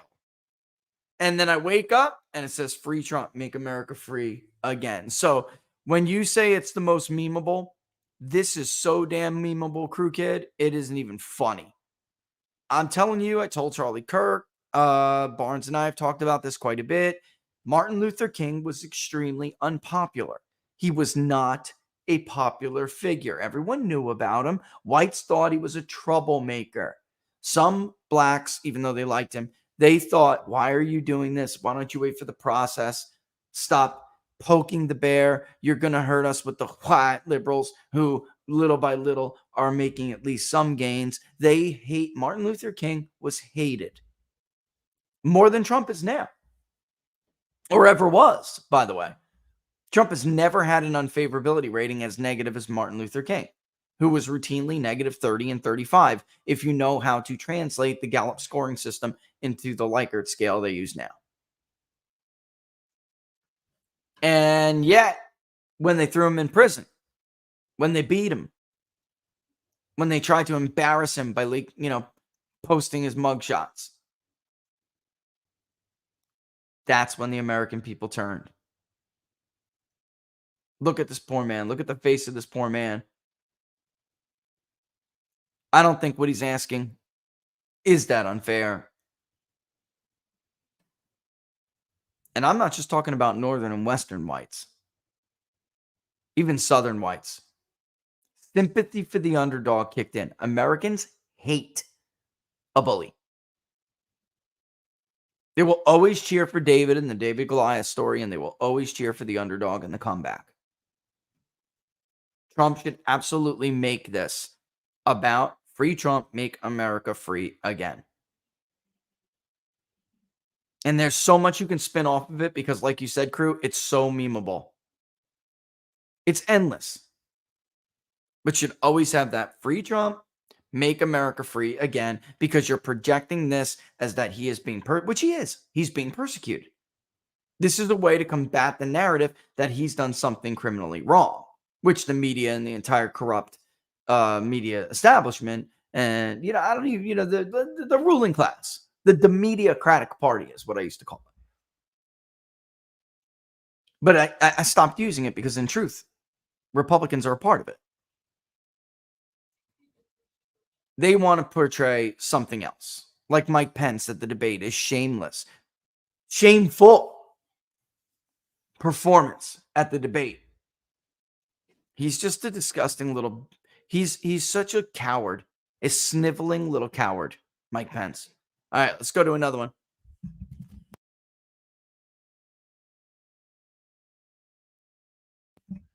What is it with, oh, I get it, Joe. Joe from Locals. What is it with Florida politicians and high heels? Didn't Rubio have them in 2016 as well? They think being short is a bad thing. I got to tell you, I'm not a tall guy. All right. But I have always been a very confident guy and a very, I don't know what even to call it. I'm a big presence. For anybody who's met me, you guys are watching or listening, maybe you've had me come and speak, you see me at an event or something, or anywhere, just hanging out. I'm a big presence. And this is something the consultants will tell them to do. It makes them look totally foolish. Joe, I mean, I would rather be short than be mocked for high heels. And then, by the way, Marco was also seen in the bathtub video. So it was just so bad from the high heel wearing bathtub or hot tub videos or images. They were just images. But it just, all the stuff started to pile on. He survived it. But, DeSantis clearly did not. The Daily Meme team just crushed him on that. I don't know if you guys have ever heard that the song "Hello Darkness, My Old Friend." They memed to him. It's so bad. They just drill down on this image, and these consultants are dumb, but they make a ton of money on it. Drew Spider said, "What a fantastic graphic! Thank you. Rumble, pray, and spray supporter. Has Rich ever done a deep dive into why postgrads are such heavy Democrat voters compared to all other education demos?" Well, we have. We've probed them on belief systems. The bottom line is it really comes down to that they are part of they've been indoctrinated. There's no way nicely to put this. I hate saying that because I fear it insults them and I don't want to insult them. But I've spent time in academia myself, and I don't know how anyone who spends time in academia cannot recognize the very clear indoctrination of students. And not only that, there's a social element to it as well, where if you're a conservative, you have to hide. If it's so much easier to be a liberal and to fit in, and you also are mocked as stupid and backward. You may be worried about defending your thesis. So all of that really hits you at a very young, early period in your academic career. Not everyone's going to be able to deal with it, and that's the sad reality. They buckle to pressures. Look, some of those people you saw with mugshots the other day they're gonna flip. Most people are not. And I don't know how to say this. A lot of people are not capable of being independent. We have a saying in my house. Both my kids are certainly bright kids, but also in their own ways eccentric and unique, right? And that's okay. And I was an eccentric guy myself. I think that's fair to say. And we have Laura and I have been telling them for years. If I brought my daughter in to the studio right now and I said, "Hey, Ray, what have we always told you?" She would say, "Embrace your weirdness. It's okay to have your own thoughts, to creatively think, to be different. It's okay to stand out from the crowd. It's okay to start a trend. It's okay to be a leader. Do not be a sheep, and don't let the sheep mocking you, turn you into somebody you're not. Embrace your weirdness, because the world thinks that truth is weird. The world thinks that talent and creativity is weird. The world thinks that courage is weird. That's the sick world we live in now. Very mediocre world where mediocrity is excelling now, and less than mediocre is okay. You'll still get a trophy. It's a backward world, and it's very hard to resist that pressure in academia, in higher education. Hey, hang on one sec, guys.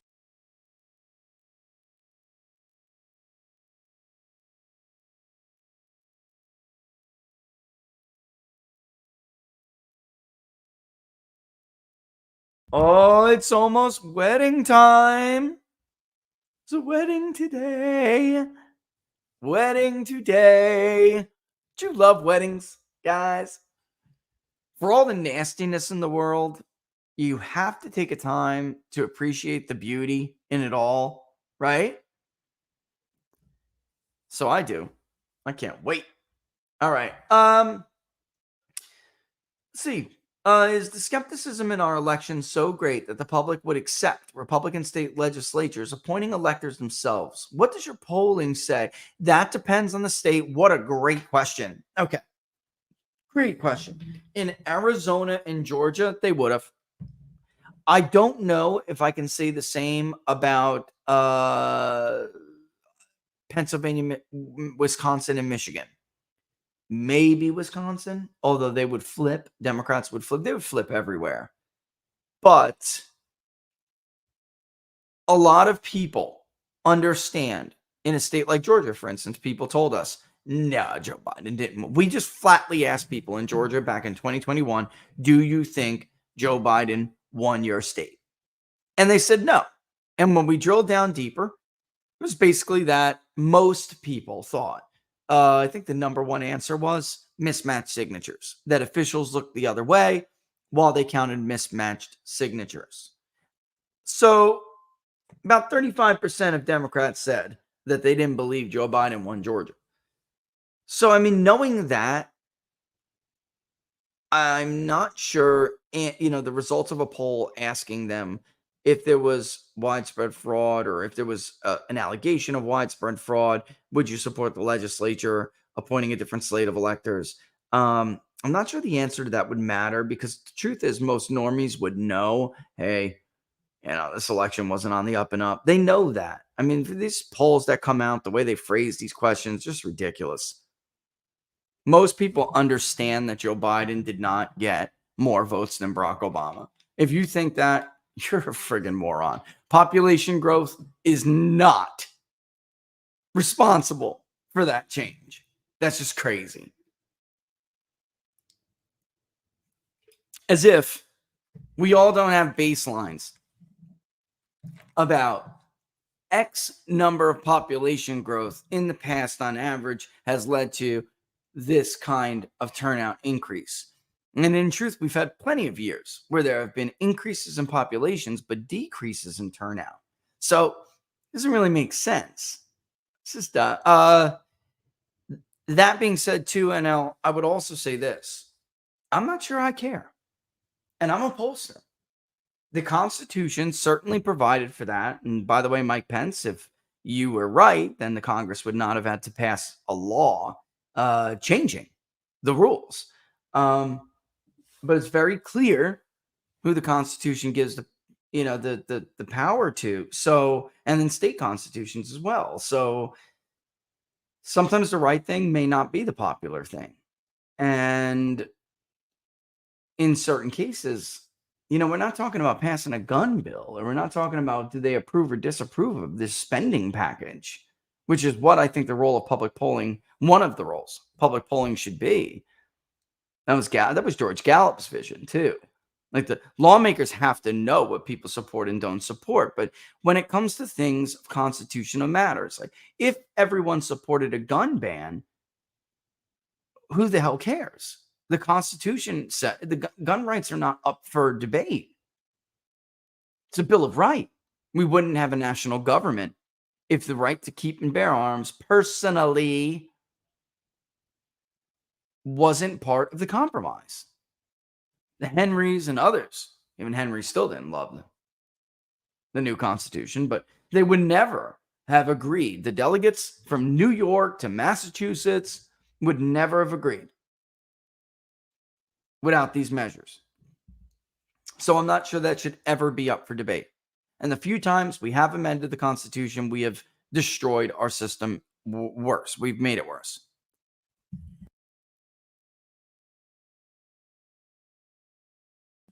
Wow, here's a good one. And this is from Noble. Rich, Hageman beat Cheney by 37.4%. Has DeSantis become the Liz Cheney of this GOP primary? He's yeah, I mean, he's getting there. He really is getting there. I don't think Cheney would have gotten anywhere near where DeSantis is polling in Iowa too. But then again, Cheney would not have thrown $90 million in Iowa. So that's what's keeping DeSantis' poll numbers a little bit higher in Iowa now. It's money. Plain and simple. Money.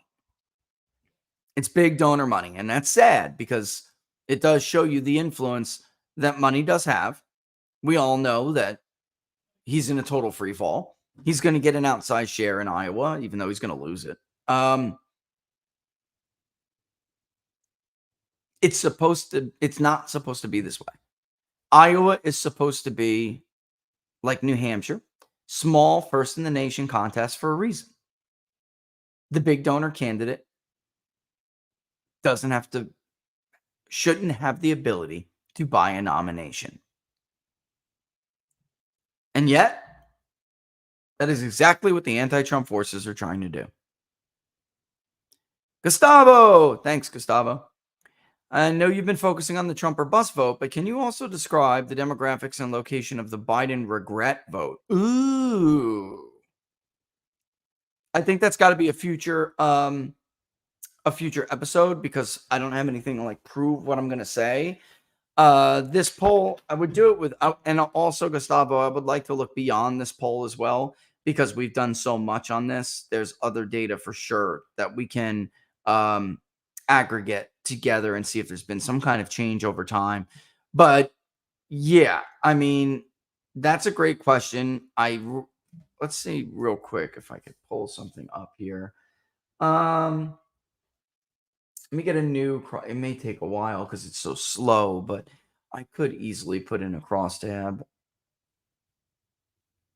and isolate those people. I could make a new variable and isolate them and then cross them with areas and regions. It's 1:45 already, and I do have to end the show a little early because of the wedding, but God, I want to say something about that right now, Gustavo. I just don't want to mislead anybody.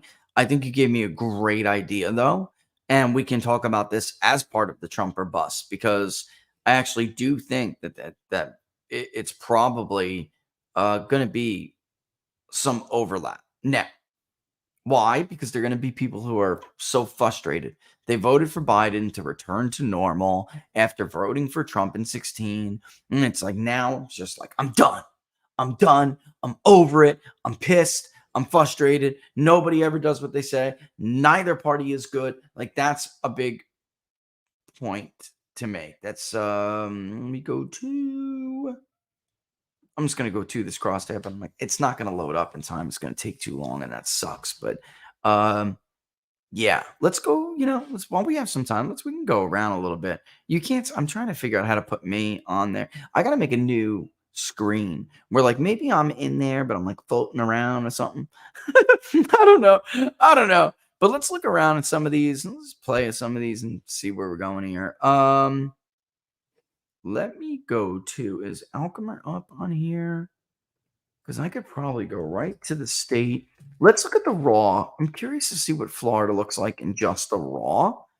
While that's loading up, I'm going to try to make one for Gustavo real quick. I don't know that I'm going to be able to, but I'll give it my best. I'll give it my old college try, Gustavo. Okay? Because it's 147. They'll all get mad at me. The girls will get mad at me if I do it and then take too long to do it. All right, so let's go to, even though it's region on this for some reason, FL, Florida. I really, really, really, really want to pull Florida again. Ooh, it's a big sample size too. All right. It's a liberal. It's liberal for sure. A little bit leaning liberal. Oh my god. Oh my god. Oh my god. It's a it's a huge lead for Donald Trump. It's huge. This is small though, and I would like to pull the state alone to see. Um, it's big, and DeSantis is at 20%. Trump is at 56. This is whoa. How many people are undecided? Only about 5% are undecided. And by the way, this is unweighted. I'm just looking at the unweighted here. Curious to see if I can pull up, and I could do the state in, let's see. Let me do new crosstabs. New crosstabs. Let's go to new crosstabs. And I'll have to get another variable. Am I at 159? Bear with me, guys. Make a conditional variable. It means like, okay. I say I will vote for Trump now. But I said I also voted in. So I voted in 2020. Then we'd start there because that's the beginning of the screen. And then I voted for Joe Biden. But now I'm voting for Donald Trump. Or I'm undecided or whatever, because maybe we should do both. I don't know. What do you think, Gustavo? Maybe we should do both. But now I would not vote for Biden again. So I have to make that first. But while I'm at it, let me just look and see if I can quickly add Florida to the crosstab and see what it is weighted. This is big. It's a big sample, several hundred. But it's not weighted to Florida. Florida's all over the place. Yeah, make myself a floating head, John, right? That's what I'm saying. Let's go to locals too, see if I'm missing anything. All right, what do we got here? Are first-generation immigrants trending very differently than second generation so far in this cycle? Yes. Yes, they are. First generation, newly naturalized and eligible voters are more pro-Trump than second generation. Second generation is, I want to say that a lot of that, and that's such a great question. Who asked that again? That was Dread Robert. What a great question, Dread. You kind of look like Barnes in there. Is that you, Robert? Is that you? And a different thing? And that's a Robert Barnes question, too. So you look like Robert Barnes in that avatar. I'll tell you right now. I think they get educated. Honestly, I think that's what it is. And as they go through the indoctrination process, guys, that they are, they're given more liberal ideas. What are your thoughts on Trump's pollster? I saw he posted a solid lead for Trump. I know you say internals are not always the best since they always show a better result for their client. What a great question. Are we talking about John? I'll go take a look right now and see if Interactive put up John's poll. I would say this, and let me get out of full screen here.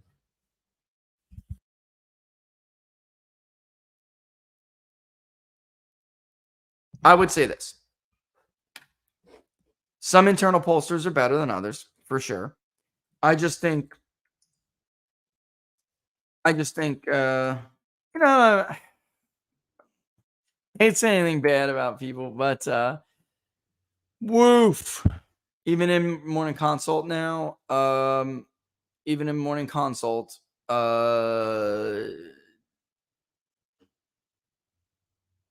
Trump is up 44. Ramaswamy is about to pass DeSantis. That's gonna happen.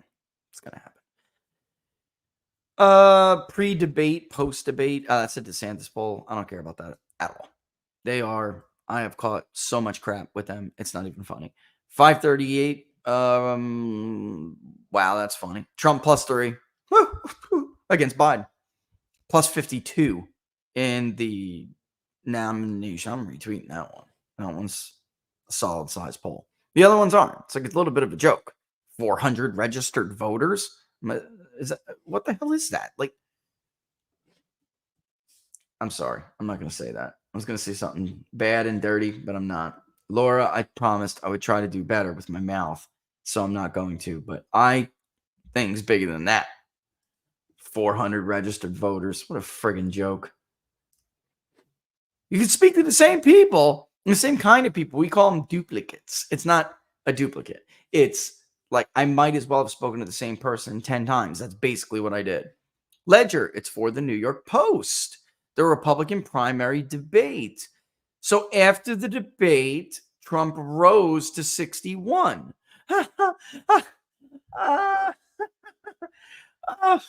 Oh, stop it. Stop it. Of course he did. Fox was like, oh, we got like 12 million views. That's half the first debate you got in 2015, which, by the way, was a record because there was like 24 million or something ridiculous. It was huge. In your opinion, who won the debate? Ramaswamy. Not even close. Democrats said Vivek. Oh, no. Democrats said no one, then followed by Nikki Haley. Of course, because they're becoming neocons now. It's unbelievable. Republicans said Vivek. And then DeSantis is a little bit behind him. But again, with 21% saying you won, you're not going to have a breakout moment. Trump is just way ahead. Way ahead. 61%. DeSantis is at 9. 9? By the way, let me ask you something. If the Democrats think Trump's so easy to beat, why are they not wanting him to be the nominee? Difference between asking Democrats, who do you want to be the nominee, versus Democrats who are going to vote in the Republican primary is totally different. Those are actually Democrats who are saying, this time I'm eligible and I'm going to vote in the Republican nominee. They back Trump and they back him because they support him. But when you can ask a different way and just ask Democrats are Democrats. So we're going to vote for the Democrat. They're going to vote in the primary for Democrat, the caucus, whatever it may be. They pick someone other than Trump. You understand what I'm saying? Why is that different? Because Democrats do not think that Donald Trump is easy to beat. Now, obviously. Now, consultants do and pundits do, and that's what, by the way, Harry Enton's trying to wake them up and say, like, Harry, because you don't want Trump to win, but he's trying to wake them up. He's going to win, Opinion of Trump's absence, 45% agreed with Donald Trump's opinion not to show up. Another 27% said, I don't know, I don't care. And 27% disagreed. I mean, so there's no way that's going to hurt him. Trump is ahead by 3, which is, by the way, as much as the generic. So he loses nothing. All of this crap about, I'm not going to vote for him if he's convicted, or I can't vote for him now that he's been indicted like this. That's Twitter, dude. That's not scientific polling. And not that Twitter can't be representative. In some instances, they can be. But they're not particularly representative, of the whole entire electorate.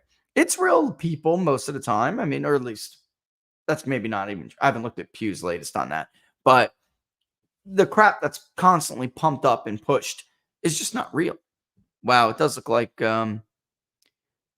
oof. I mean, Donald Trump and Joe Biden have awful net favorables, about the same. Who should be Trump's VP? Florida voters picked Ramaswamy, 22%, 13% picked Lake. DeSantis got a 5-point kind of bump in this poll. Why is Washington Post using Ipsos now? Why are they doing it? And it's only Republicans who watch the debate. Well, we know that that's not even representative. But yeah, that's considering voting. That's not even. DeSantis's favorability is higher than Trump in that poll, so that should tell you all you need to know, because it's, of course, ridiculous and against the grain. Let's see. Worst performance was Christie and Hutchinson. I don't know. We used to do these debate polls, and they were fun, but they never really turned out to be real.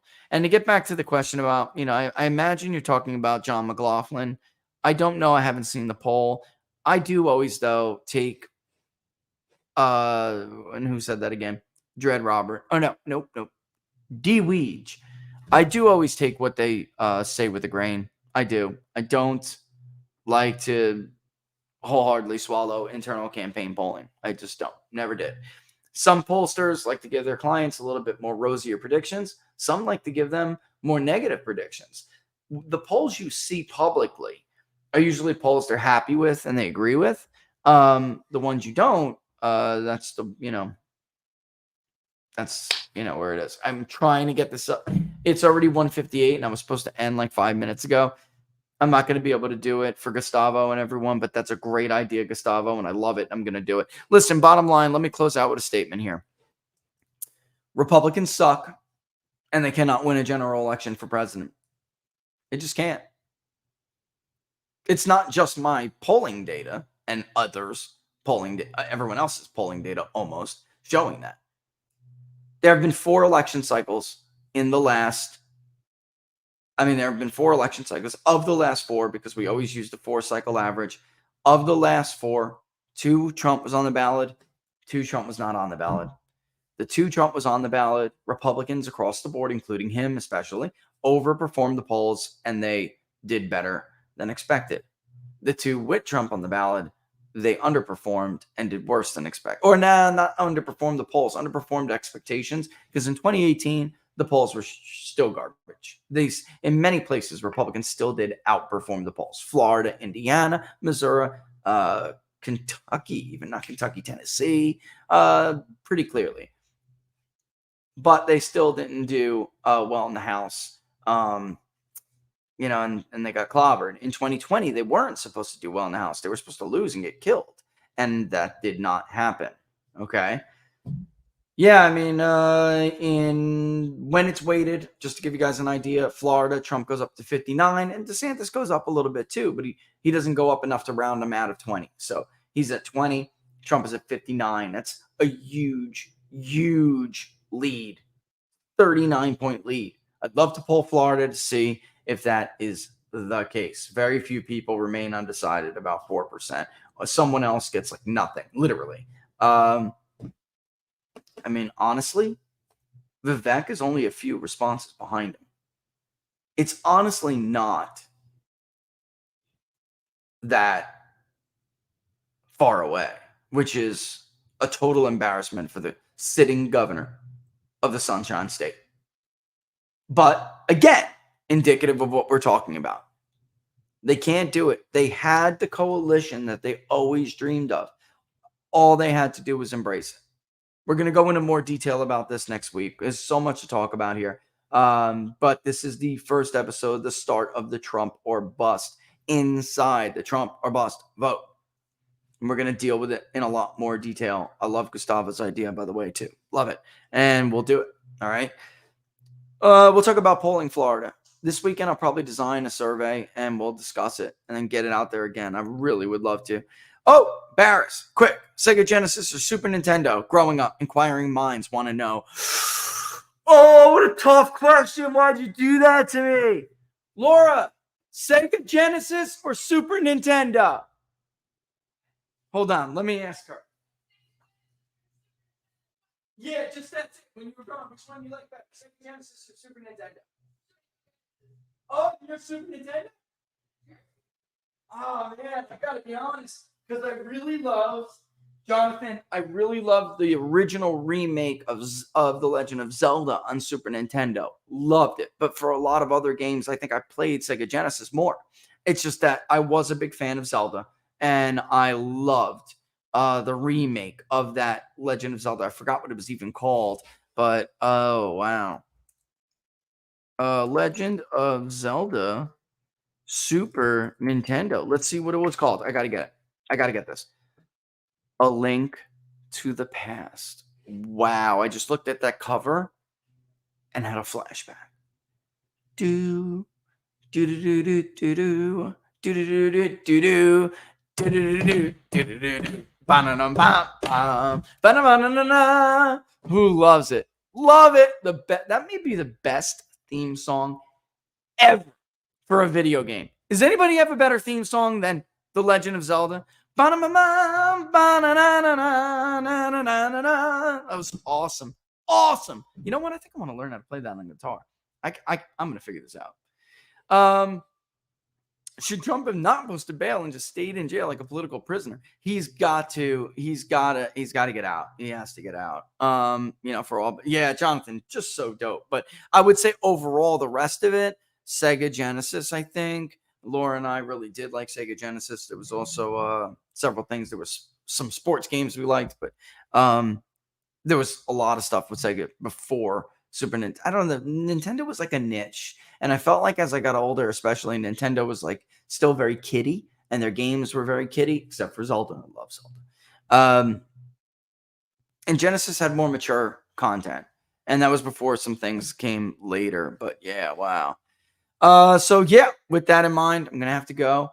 Nothing but love for everybody. Thanks for watching. Don't forget the public polling project. The link is in the description. I'd like to get to Florida. I haven't gotten the Florida form up yet, but that's because the other one's like 5 or 6% almost funded. I don't know. Guys, look at it. It's very, very, very, very, very close. So we just pulled the trigger on the national because it was close enough for me. But I left that there.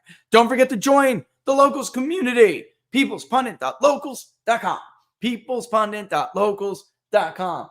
Smash the like button. Subscribe on Rumble. But the best place is always on Locals. peoplespundit.locals.com. YouTube.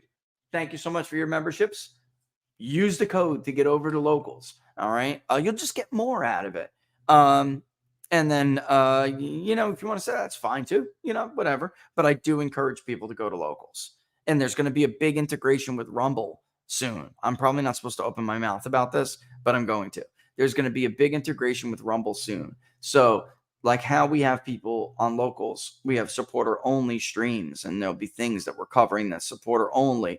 Be able to do like quick videos about poll result releases. Like, hey, here's the new national poll. And on Rumble, it'll be, blocked and for anybody who's not a Locals user. But it'll be content that comes along with that. I probably shouldn't be talking so much about it, but that's going to happen soon, which is going to make YouTube just difficult for us to use along with that. So we made those promo codes to be able to take away the cost you paid on YouTube for when to swap over to Locals. Again, publicly funded, public opinion. Check out the national map. Go through them one by one. The crosstabs for the Trump or bust vote will be up. Go through them. Look at them. Digest them. It is very, very, very, very, very, very, very important. This is the question of the cycle in the Republican nomination. And the general election is about whether or not you're able to pick your own leaders anymore. But that's where it is. Again, free Trump is trending. Anyone else would have been broken by now. You have to respect that about that man. It's unbelievable. Truly is unbelievable. Next week, more on the Trump or bust vote. It will continue. Thanks for watching, everybody. We will see you on Monday. And I don't know if it's what are the odds or inside the numbers, but I guess we're going to find out. See you soon, guys.